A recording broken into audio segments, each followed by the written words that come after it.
है विमान। जिंदगी सबको मिली हो ये जरूरी तो नहीं। ये संत ने कहा था कि एक गजलों का भी प्रोग्राम होना चाहिए, तो हम हमेशा इस बात को याद रखें कि जो भी शब्द बना है जो कि साकार से संबंधित है पर वो निराकार से भी उतना ही संबंधित है। हमारी नजर क्या कहती है, हमारे भाव क्या कहते हैं, हमारे अंदर क्या है, हम बाहर क्या देखना चाहते हैं, हमारा मन क्या है, हमारे भाव क्या है, इसको हम जानना चाहते हैं हमेशा। एक जैसे संतरा है, संतरे का जो छिलका है उसके अंदर जो खुशबू है या उसके अंदर जो उसका टेस्ट है वो कुछ परसेंट जो संतरा अंदर है उसका उसके अंदर टेस्ट होता है। तो आप क्या करोगे, छिलका निकाल के संतरे को खाओगे, इसमें से खुशबू लोगे और चले जाओगे। तो जीवन में ये भी हम समझ लें कि जो साकार जीवन है, शरीर हमारा, भौतिक शरीर जो है उसके अंदर जितने भी भोग हैं, देखिए हम खजुराहो के मंदिर आप देखिए, थोड़ा सा उसको समझिए, उसकी गहराई समझिए सब चीजों की। राजाओं महाराजाओं ने वो मंदिर बनाए, बाहर इतनी कार्विंग्स हैं, इतने स्कल्पचर हैं। अब आपका दिमाग क्या कहता है, आपका माइंड क्या करता है, आप क्या सोचते हो उसके अंदर? उस पर जितना भी डिपिक्ट किया गया है, संसार को किया उन्होंने, शरीर के भोगों को डिपिक्ट किया है उन्होंने, यानी वो साकार रूप किया उन्होंने। और उसके बाद अंदर शिव जी की मूर्ति है। तो आपका क्या भाव है? क्योंकि संसार में कुछ नहीं रखा बाहर, रखा है अंदर शिव। तुम्हारा ध्यान कहां जाता है, तुम्हारा माइंड कहां जाता है कि इन संसार को छोड़ के तुम्हारा मूवमेंट परमात्मा की तरफ होना चाहिए। परमात्मा का मार्ग वो है, वो डिपिक्ट ये करता है। कई सालों, कई बीसीस के पहले जब इनका निर्माण हुआ था तो संसार में लोग भोगों में बहुत व्यस्त थे उसमें। तो कई राजा महाराजाओं ने जिन्होंने इस चीज पे थोड़ा सा चिंतन किया, उन्होंने कैसे डाइवर्ट किया जाए चीजों से, तो जो एक आनंद की अनुभूति, जो एक शरीर में जो आपको मिलता है थोड़ी देर क्षणिक सुख, उसका परमानेंट आनंद आपके अंदर, आपका परमानेंट आनंद आपके अंदर है। तो इसलिए मैंने कहा कि आपको ये नज्म सुनाने से पहले आपको जरूर ब्रीफ करूं कि साकार से निराकार में जाना है। तो हम जरूर, ये ख्याल हैं, कुछ थोड़े से ख्याल हैं, मेरे को बहुत पसंद थे। अपने समय में आशीष सिंह दस्ताना आए थे यहाँ पे, तो मैं इसलिए रख रहा हूं कि आपका मूड लाइट रहे और आप जो चलो और सोचो, आपका भाव क्या होना चाहिए, सोच के चलना चाहिए थोड़ा सा कि हम सुन क्या रहे हैं, उसका तात्पर्य क्या है। जिंदगी सबको मिली हो ये जरूरी तो नहीं। जिंदगी सबको मिली हो ये जरूरी तो नहीं। सबके होठों पे खुशी हो ये जरूरी तो नहीं। नींद तो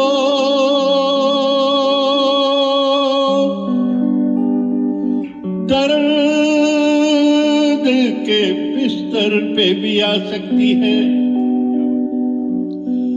नींद तो दर्द के बिस्तर पे भी आ सकती है। उनकी आगोश में सर हो ये जरूरी तो नहीं। देखिए, जीवन में हर आदमी चल रहा है और परिस्थितियों के साथ सो जाता है, रिक्शे के नीचे भी सो जाता है। हमेशा ये नहीं होता उसे कि मखमल के गद्दे मिले सोने के लिए।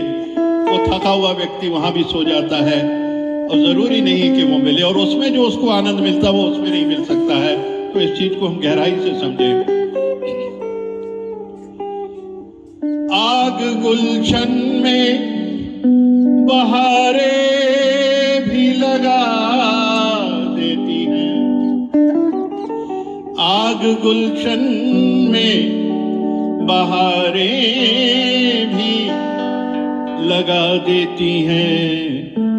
सिर्फ बिजली ही गिरी हो ये जरूरी तो नहीं, सबके होठों पे खुशी हो ये जरूरी तो नहीं। सबकी नजरें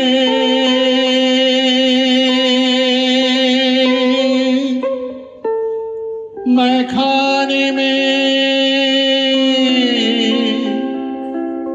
साकी पे हो ये जरूरी है, सब पे साकी की नजर हो ये जरूरी तो नहीं, सबके होठों पे खुशी हो ये जरूरी तो नहीं, सबके होठों पे खुशी हो ये जरूरी तो नहीं। देखिए, हम परमात्मा के दर पे आते हैं, हम बहुत लगन से ध्यान देते हैं।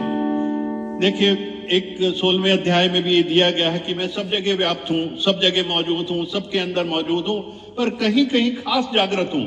मैं चोर में भी हूँ, चांडाल में भी हूँ, वेश्या में भी हूँ, हर एक जीव में मैं हूँ, हर पदार्थ में मैं हूँ, हर वस्तु में है, पर कहीं कहीं मैं जागृत हूँ। जो मेरे को भजते हैं, मेरा नाम लेते हैं, मेरा सिमरन करते हैं, मैं वहाँ वहाँ जागृत हूँ। तो यही इसका तात्पर्य है। उस आखिरी शेर का तात्पर्य यह है, यही तात्पर्य, उसको हमको तात्पर्य पे जाना है। इसीलिए मैंने आपको जो ब्रीफ पहले किया कि हम क्या चीज पकड़ते हैं, क्योंकि साकार के बाद ही आप निराकार पे जाते हैं। जो अंदर जाना है, रूह से जाना है, क्योंकि रूह है, ये रूह तक जाना जरूरी है, रूह से मिलन बहुत जरूरी है। इसका हल्का सा मजा इस भौतिक शरीर से मिल जाता है कि वहां परमानेंट आनंद कितना मिलेगा जब आप उससे मिलोगे, उस रूह से मिलोगे। इसको समझना बहुत जरूरी है। इसको हम समझें और जीवन को इसको सार्थक करें। इन चीजों को, ये जितने भी भजन है या गीत है, सबके अंदर परमात्मा का वास है, हर शब्द में, क्योंकि हर एक की उत्पत्ति ओम से हुई है, ओम के साथ बना हुआ है। तो हमारा भाव क्या है, हमारी सोच क्या है, हमारे अंदर क्या है, वो हम प्रकट कर लेते हैं, सामने प्रकट कर लेते हैं। तो हर लाइन में, हर शब्द में वही परमात्मा बसता है। इसको हम लोग उससे जोड़ें और आगे चलें। आपके इन्होंने भाव रखा था कि कुछ सुनाओ, तो सुनाने के लिए क्या है, ये परमात्मा ही सुना सकते हैं और कोई सुना नहीं सकता इनको। लेकिन हर बात को परमात्मा से जोड़ें। जो भी सुनाऊंगा, बहुत सी नज़में हैं, बहुत सी गजलें हैं, सबको परमात्मा से जोड़ दो आप, फिर आप देखो उसका जो नशा चढ़ेगा परमानेंट, पीना नहीं पड़ेगा उसके लिए। आप पिला दे ओ साहिबा, पिला दे। हाँ, पिला दे था किया ओ साहिबा, राम नाम मैं ले रहा हूँ, वही ले रहा हूँ। मैं संत से डरता हूँ। वो तो पानी बहुत जरूरी भी है। एनीवे, पहले तूने दुनिया जीती थी पर अपने से हारा था। बहुत गहराई है इसके अंदर। समझे, जो भी दुनिया में दूसरे पे राज्य करेगा ना, वो अपने मन पर कभी भी राज्य नहीं कर सकता। ये कायदा है। जो अपने ऊपर पावर चलाएगा वो दूसरे को कुछ बोलेगा ही नहीं, उसकी दिल ही नहीं होगा। दूसरा देखना कि पापा इतना मन को मारता है, मेरा दोस्त इतना मन को मारता है, मुझे भी ऐसे ही करना है, वो खुद भी सीख जाएगा। पर पहले हमको इतना मन को झुकाना आए। मन जीते जग जीते, मन जीते जग जीते। गुरु तुमको मन की रजाई लेकर देगा कि तू मन पे राज्य कर। मन एक शैतान है। हम शैतान के चंबे में, चस्के में आ गए हैं। जो बोलता है हम इच्छा पूरी करते हैं, जो मन बोलता है ये गलत है, हम गलत देख लेते हैं। हम मन को चेंज करके बोले नहीं कि ये अच्छा है, ये भगवान है, ये गलत नहीं है, इसने कभी कुछ गलत किया ही नहीं। हम मुकर जाते हैं। लाख कोई हमको तंग करे, हमारा पैसा खा जाए, तो हम बोले हमारे ग्रह ऐसे हैं, मेरी प्रारब्ध में नहीं है तो ये ऐसा करता है, इसका दोष नहीं है। मेरी कोई प्रारब्ध आकर खड़ी है जो मुझे फल देती है और सच में ऐसा होता है। पंडित से भी पूछेंगे तो बोलेगा तुम्हारा टाइम ऐसा है, तुमको ये सब देखना पड़ रहा है, घूम फिर के अपना ही हिसाब किताब, अपनी किस्मत ही आकर खड़ी हो जाती है। अपमान का टाइम है तो अपमान होगा, मान का टाइम है तो मान होगा, पैसे आने का टाइम होगा तो पैसा आएगा, नहीं होगा तो नहीं आएगा। जो होना है वो समय पे होगा, किसी का दोष नहीं है। कोई मिडिल क्लास का इंसान है, उसके पास नौकर भी शांति से काम करके जाता है। कोई बड़ी बड़ी सेठानियां होती हैं, उनके 10 नौकर रखकर भी मजा नहीं आता। नसीब में सुख नहीं है तो नहीं मिलता है, नसीब की बात होती है। क्या कर सकते हैं, पैसे से ऐसा नहीं है सब कुछ मिल जाए। एडजस्ट करने के लिए भगवान रानी को भी चुकाता है, तुमको थोड़ा इनका सहना पड़ेगा। हर एक को कुछ न कुछ सहना पड़ता है, जिंदगी है ही सहन करने के लिए। भजन चला ए दाता, तू पूर्ण धनी, भाग्य से प्रीत तुम संग बनी। तू तो पूर्ण धनी है, भाग्य से तुम संग प्रीत बनी है। भगवान मन को किस तरीके से, अगर हम दूसरों पे राज करते हैं, यानी कि हमारा मन पे राज्य नहीं है, यानी हम दूसरा देखते हैं किसी को, संसार में जितना हम दूसरा देखते हैं उसको जीतने की बात करते हैं, उस पर डोमिनेट करने की बात करते हैं, उस पर हावी होने की बात करती हैं, अपनी बात जोर से कह के दूसरे को दबाने की कोशिश करते हैं, यानी कि हम दूसरों पे राज्य करना चाहते हैं, दूसरों पे राज्य करते हैं। तो आर्ग्यूमेंट, ये दीज आर आर्ग्यूमेंट्स। जब ये आर्ग्यूमेंट की बात आती कि मैं तुमसे ऊपर हूं, मैं तुमसे ऊंचा हूं, तो यानी कि तुम दूसरों पे राज करना चाहते हो। मन से तुम हार गए, मन से तुम हार गए हो। तो इसीलिए भगवान कहते हैं मन जीते जग जीते। मन को जीतना सबसे बड़ी चीज है, यानी कि एज इट इज चलने दो। तुम्हारा सहस्त्रार चक्र जिस दिन खुल गया, चक्रों की जहां तक बात आती है, तो ये जब चक्र खुलता है तो हर एक चीज में तुम अपना स्वरूप देखते हो, भगवान का स्वरूप देखते हो, सब वही है, सब उसी में समाये हुए हैं, और जैसा जो चल रहा है उसमें आनंद महसूस करते हो। क्योंकि ये सारी चीजें जितनी है प्रारब्ध से संबंधित हैं। मेरी प्रारब्ध में पैसा आना है तो पैसा आएगा। तात्पर्य यह है कि जो कुछ हो रहा है सब प्रारब्ध से फलीभूत होके आ रहा है। मेरे जो कर्म हैं, मेरे जो पीछे के कर्म हैं, कल्पों से पड़े हुए कर्म हैं, जो स्टोर रूम में पड़े हुए हैं, वो कर्म पड़े हुए हैं, उनमें से बहुत कुछ जो पक गए हैं वो फलीभूत होते हैं, सामने होते हैं। और जो प्रेजेंट के कर्म हैं, जो आज क्रियामान कर्म हैं, ये भाग्य बन के आगे हमारे सामने खड़े होते हैं। तो जो आज हम कर्म करते हैं वो क्रियामान कर्म हैं। इनसे बहुत कुछ हमारे जो फल हैं, प्रारब्ध के जो फल हैं, जो मिलना शुरू हो गए हैं, वो उस पर कंट्रोल कर लेते हैं, यानी उसका एहसास नहीं होता। अब आप जैसे परमात्मा के रास्ते पे चल पड़े, सिमरन बढ़ा दिया, पिछले जन्म में आप पता नहीं क्या थे, आपने क्या किया जो हर तकलीफ सामने आ रही है इस जन्म में, हर परेशानी खड़ी है, हर तरफ से परेशानी खड़ी है। तो तात्पर्य यह है कि अब तुम्हारा जो जीवन है, यानी वो वैराग्य की स्थिति आती है। ये जो परेशानियां खड़ी हैं, जो प्रारब्ध से जुड़ी हुई है, जो पीछे के कर्म हैं, तो वहां हमारी वैराग्य की स्थिति होती है। तो हमारे सामने जो भी स्थिति आ रही है तो उसको हम पूजा करें, उसको वर्शिप करें, उसको पूजनीय है, क्योंकि आपको वो वैराग्य पैदा कर रही है। यानी अब आपका संसार के प्रति मोह खत्म, क्योंकि जब आप मस्त रहते हैं, खुशहाल रहते हैं और आपके जीवन में तकलीफ नहीं होती, और संसार में जब विचरण करते हैं, तो क्योंकि देखिए जब आसमान से सोने की ईंटें गिरती हैं तो आप तो फटाफट समेटते हैं, ऊपर नहीं देखेंगे कहां से आ रही है। और जैसे ही ऊपर परमात्मा ने एक ईंट फेंकी तो आंख उठा के देखोगे कि ये क्या है। तो ये सारी चीज आपकी डायरेक्शन मोड़ने के लिए है। आपने जो रास्ता अपनाया है संसार में ऐश्वर्य को परमात्मा समझ के उसमें डूबने का जो आपने बना लिया है, तो ऊपर से ईंट आएगी, यानी वो दुख आएगा, वो आना तय है, क्योंकि आप इनवाइट कर रहे हो उसको। आप सुख में, भोगों में, विलासों में अपना जीवन गुजार रहे हैं, तो वो परिस्थिति तो आएगी, क्योंकि वो रोग का कारण है। जितना तपाओगे शरीर को, तपश्चर्य जितना होगा, परमात्मा के मार्ग पे चलेंगे, निष्कामता से चलेंगे, निष्काम सेवा, निष्काम भक्ति, निष्काम पूजा, निष्काम प्रेम, ये आपका मार्ग सुदृढ़ करेगी। और जो प्रारब्ध के आपके कर्म है, जो आपकी प्रारब्ध है, वो डाइल्यूट होती जाएगी, आएगी जरूर, पता नहीं चलेगा, कट जाएगी और एहसास भी नहीं हो जाएगा। और भी जो कर्म हैं वो कर्मातीत होते जाएंगे, जो आपके स्टोर रूम में पड़े हैं, जो कई सालों बाद फलीभूत होते हैं।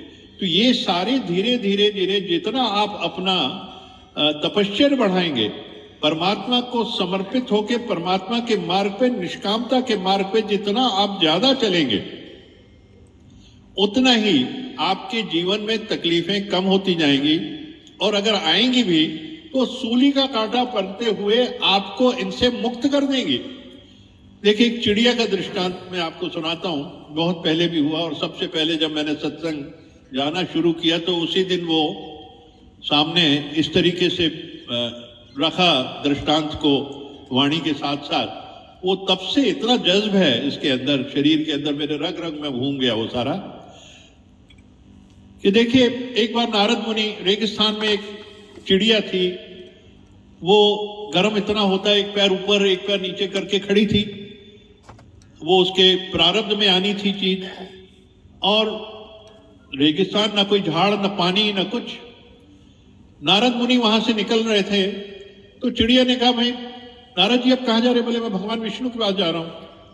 अच्छा, जा रहे हैं तो एक काम मेरा करना कि पूछ के आना, मेरा ये जो प्रारब्ध है, इस तरीके का जीवन कब तक रहेगा? मैं कब तक ऐसे यहाँ पे बिना पानी, बिना झाड़, बिना छाया के मैं यहाँ पे रहूंगी? कैसे चलेगा मेरा जीवन? तो भगवान नारद जी गए भगवान विष्णु के पास और उन्होंने उनसे कहा कि भाई ऐसे ऐसे एक चिड़िया है, उसका एक सवाल है और उसने पूछा है, तो उसका मेरे को वापसी जाना, उसको उत्तर देना पड़ेगा। तो उन्होंने कहा उसको बोलना 7 जन्म लगेंगे और उसके बाद मैं उसको प्राप्त होऊंगा। तो वापसी में भगवान नारद चले, जैसे ही वहां पहुंचे तो वो चिड़िया, उन्होंने कहा भाई नारद जी आप आए हैं, क्या है? तो उसने जो पहले शब्द का है 7 जन्म, वो चिड़िया ने नहीं सुने और बाद की चीज सुन ली कि मुझे भगवान मिलेंगे। अब वो भगवान मिलेगा इतना नाची वो कि भगवान मिलेंगे, इतना खुश हुई, इतना मस्त हो गई, उसको 7 जन्म याद नहीं थे कि वो क्या कहा उसने। तो इसलिए कभी भी हम तकलीफों को यहां न गिने कि बहुत लंबी तकलीफ हो रही है, हम तो परमात्मा में डूब जाएं। तो परमात्मा की याद करती रही और 7 दिन बाद जब नारद जी फिर निकले तो देखा कि वहां एक झाड़ भी है, पानी का जलाशय भी हो गया है और वो अपना घोंसला भी बना रही, ऊपर बैठ गई चिड़िया। स्तब्ध रह गए, जा रहे थे भगवान विष्णु के पास, वहां गए, बोले आपने तो कहा था 7 जन्म के बाद आप उसको मिलेंगे। बोले उसने 7 दिन में ही इतना जप तप किया, याद किया, मेरे को हाजिर होना पड़ा। तो वो 7 जन्म कैसे कटते हैं जब आप पूरे समर्पित होके परमात्मा में डूब जाते हैं? तो वो जो कष्ट का समय है, जो इतना जीवन है, वैसे ही निकल जाएगा, 7 दिन में परमात्मा सामने मिल जाएगा। बस ये आपका पुरुषार्थ इसमें काम करेगा। तो यहां पुरुषार्थ चाहिए, हमें हर जीव को पुरुषार्थ चाहिए है, परमात्मा से लगन, परमात्मा का मार्ग। बस जीवन भर अगर हम तपश्चर्या करेंगे, परमात्मा को याद करेंगे, उसके डूबेंगे, तो हमारे जितने कष्ट हैं सब कट जाएंगे। जो प्रारब्ध में आ रही है लिखी हुई चीजें हैं, बहुत सारे दृष्टांत है, समय नहीं लूंगा आपका, वरना बहुत समय हो जाएगा, वहां भी जाना है। तो ये आप इसको समझें, हर चीज को गहराई से, जो भी चीज आ रही है उसमें डूबना है। इसमें डूबना है। यानी ये सिमरन, चाहे वो राधे राधे का हो, चाहे राम राम का हो, ये ऑल एनर्जीज ब्रह्मांड में हम जिस एनर्जी को चाहते हैं उसको प्रेजेंट कर सकते हैं। हमारी एनर्जीज जो हैं और बाहर की एनर्जीज एक है, तो इन एनर्जीज को हमको जागृत करना है।